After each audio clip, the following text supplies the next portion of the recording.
આજની દુનિયામાં જ્યાં નોટિફિકેશન્સ અને માહિતીનો સતત મારો ચાલી રહ્યો છે ત્યાં ફોકસ કરવું કેટલું મુશ્કેલ છે ખરું ને? એવું લાગે છે કે આપણું મગજ 10 અલગ અલગ દિશામાં ખેંચાઈ રહ્યું છે. પણ શું થાય જો આપણે આ બધા ડિસ્ટ્રેક્શન્સ સામે લડવા અને આપણા ફોકસને ફરીથી શાર્પ કરવા માટે એક આખી ટૂલકિટ બનાવી શકીએ? અને જો તમને પણ આવું જ લાગતું હોય તો ચિંતા ના કરશો, તમે એકલા નથી. આ તો લગભગ દરેક જણની કહાણી છે. પણ સારી વાત એ છે કે આની સામે લડવા માટે વિજ્ઞાન આધારિત કેટલીક સ્ટ્રેટેજીસ છે અને આજે આપણે બસ એ જ સાધનોને એકઠા કરવાના છીએ. તો ચાલો આમાં થોડા ઊંડા ઉતરીએ. જો કમ્પ્યુટર સાયન્સના એક પ્રોફેસર છે કેલ ન્યૂપોર્ટ, એમણે કામને બહુ સરસ રીતે 2 ભાગમાં વહેંચ્યું છે. પહેલું છે ડીપ વર્ક, એટલે કે કોઈપણ જાતના ડિસ્ટ્રેક્શન વગર પૂરી એકાગ્રતાથી કરવામાં આવતું કામ જે આપણી સ્કિલ્સને નેક્સ્ટ લેવલ પર લઈ જાય છે. અને બીજું છે શેલો વર્ક, એટલે કે એવા નાના મોટા કામ જેમ કે ઈમેલ ચેક કરવા જે આપણે આમ તેમ ધ્યાન ભટકતું હોય ત્યારે પણ કરી શકીએ છીએ. હવે આ સ્લાઇડ પરનો આંકડો જુઓ, સાચે જ આંખો પહોળી થઈ જાય એવી વાત છે. આસનાના એક રિસર્ચ મુજબ મોટાભાગના કર્મચારીઓ પોતાના સમયનો 60% ભાગ કામ વિશેના કામ પર ખર્ચે છે, એટલે કે meetings, emails and status updates જેવા શેલો વર્ક પર. મતલબ કે અડધાથી વધુ સમય એવા કામમાં જતો રહે છે જે ખરેખર કોઈ વેલ્યુ એડ નથી કરતું. તો સવાલ એ છે કે આનો સામનો કેવી રીતે કરવો? બસ એના માટે જ આપણે એક કોગ્નિટિવ ટૂલકિટ બનાવવાના છીએ. આજના આ વિશ્લેષણમાં આપણે આ 5 સ્ટેપ્સ ફોલો કરીશું. આપણે પાયાથી શરૂ કરીને એક પછી એક ટૂલ આપણી ટૂલકિટમાં ઉમેરતા જઈશું, જેથી આપણે વધુ સારી રીતે ફોકસ કરી શકીએ અને ઝડપથી શીખી શકીએ. તો આપણી ટૂલકિટનું પહેલું ટૂલ એ સમસ્યાને બરાબર સમજવાનું છે. તમે જુઓ, જ્યારે આપણે એક કામમાંથી અચાનક બીજા પર કૂદીએ ને ત્યારે શું થાય છે? એક મજેદાર વસ્તુ બને છે જેને કહેવાય એટેન્શન રેસિડ્યુ. આનો સીધો મતલબ એ છે કે ભલે આપણે નવું કામ શરૂ કરી દીધું હોય, આપણા મગજનો એક નાનો હિસ્સો હજી પણ પાછલા કામમાં જ અટવાયેલો રહે છે. અને આની કિંમત કેટલી મોટી છે એ જાણીને નવાઈ લાગશે. ખાલી એક નાનકડા ટેક્સ્ટ મેસેજને ચેક કરવા જેવું ડિસ્ટ્રેક્શન પણ આપણું ફોકસ તોડી શકે છે અને ફરી પાછી એ જ લેવલની એકાગ્રતા મેળવવામાં 20 મિનિટથી પણ વધુ સમય લાગી શકે છે. વિચારો કેટલો બધો સમય વેડફાય છે.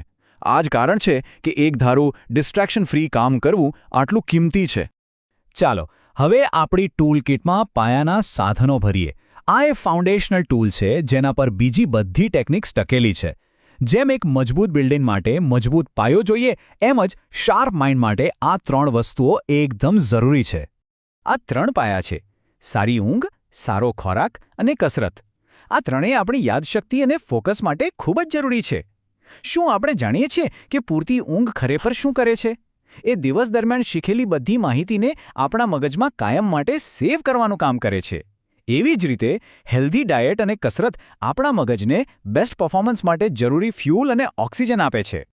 તો આપણા મગજ માટે સુપર ફૂડ કયા છે? ચાલો જોઈએ. જેમ કે અખરોટ અને માછલીમાંથી મળતું ઓમેગા-3 આપણા ન્યુરોન્સને મજબૂત બનાવે છે, જ્યારે પાલક અને બેરી જેવા એન્ટીઓક્સિડન્ટ્સ મગજના કોષોનું રક્ષણ કરે છે. આ નાના નાના ફેરફાર આપણા કોગ્નિટિવ ફંક્શનમાં મોટો સુધારો લાવી શકે છે. ઓકે, તો હવે આપણું ફાઉન્ડેશન મજબૂત થઈ ગયું છે. હવે ટૂલકિટમાં આગળના સાધનો ઉમેરીએ. આ કેટલીક નાની પણ પાવરફુલ એક્સરસાઇઝ છે જે ડીપ વર્ક શરૂ કરતા પહેલાં મગજને તરત જ તૈયાર કરી દે છે. આને મગજ માટે એક વોર્મઅપ જ સમજી લો. ચાલો આ 3 મિનિટની કમાલની રીતને સમજીએ. સૌથી પહેલાં ઊંડા શ્વાસ લઈને એલર્ટનેસ વધારો. પછી ક્રોસ સ્ક્રોલ જેવી કસરત કરો, જેમાં જમણા હાથથી ડાબા ઘૂંટણાને અને ડાબા હાથથી જમણા ઘૂંટણાને અડવાનું હોય છે. આનાથી મગજના બંને ભાગ એક્ટિવ થાય છે. અને છેલ્લે કોઈ એક જ પોઈન્ટ પર 30થી 60 સેકન્ડ માટે તાકી રહેવાથી મગજને ફોકસ મોડમાં જવાનો ક્લિયર સિગ્નલ મળે છે. ઓકે, તો આપણું મગજ હવે તૈયાર છે. તો ચાલો હવે એવા ખાસ ટૂલ્સ જોઈએ જે આપણને ફોકસ સેશન દરમિયાન વધુ સારી રીતે શીખવામાં મદદ કરશે. આ આપણી ટૂલકિટના કેટલાક સૌથી પાવરફુલ અને એડવાન્સ્ડ સાધનો છે. હવે જે વાત છે ને એ સાંભળીને કદાચ થોડી નવાઈ લાગશે. હ્યુબરમેન લેબનો ડેટા કહે છે કે કંઈક નવું શીખતી વખતે લગભગ 15% ભૂલો કરવી એ બેસ્ટ છે. કેમ? કારણ કે જ્યારે આપણે ભૂલો કરીએ છીએ ત્યારે આપણું મગજ એલર્ટ થઈ જાય છે અને સિગ્નલ મોકલે છે કે અહીં ધ્યાન આપવાની જરૂર છે. આનાથી તે વધુ સજાગ બને છે. આ છે હ્યુબરમેનનું પાવરફુલ લર્નિંગ સાયકલ. અને આમાં સૌથી ગજબની વાત છે માઇક્રો રેસ્ટ. જ્યારે આપણે પ્રેક્ટિસ કરતાં કરતાં અચાનક 10 સેકન્ડ માટે અટકી જઈએ ત્યારે આપણું મગજ એ જ સ્કિલને 10 ગણી ઝડપે રિપ્લે કરે છે.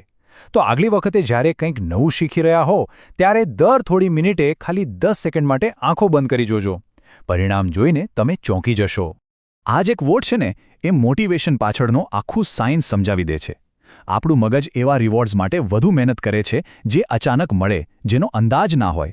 જેમ કેસિનોમાં થાય છે, તેમજ શીખતી વખતે પણ પોતાને અનિયમિત રીતે નાના રિવોર્ડ્સ આપવાથી મોટિવેશન લેવલ જળવાઈ રહે છે. હવે આવે છે આપણી ટૂલકિટનું સૌથી અંડરરેટેડ પણ કદાચ સૌથી શક્તિશાળી સાધન, આરામ. શીખવાની પ્રોસેસ ખાલી મહેનત કરવાથી પૂરી નથી થતી. એ યોગ્ય આરામ વગર અધૂરી છે, કારણ કે મગજનું સાચું રીવાયરિંગ તો આરામ વખતે જ થાય છે.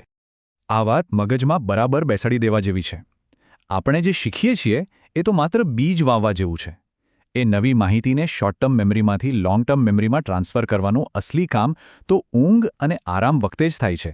એટલે આરામ એ આળસ નથી, પણ શીખવાની પ્રોસેસનો એક એક્ટિવ અને જરૂરી ભાગ છે.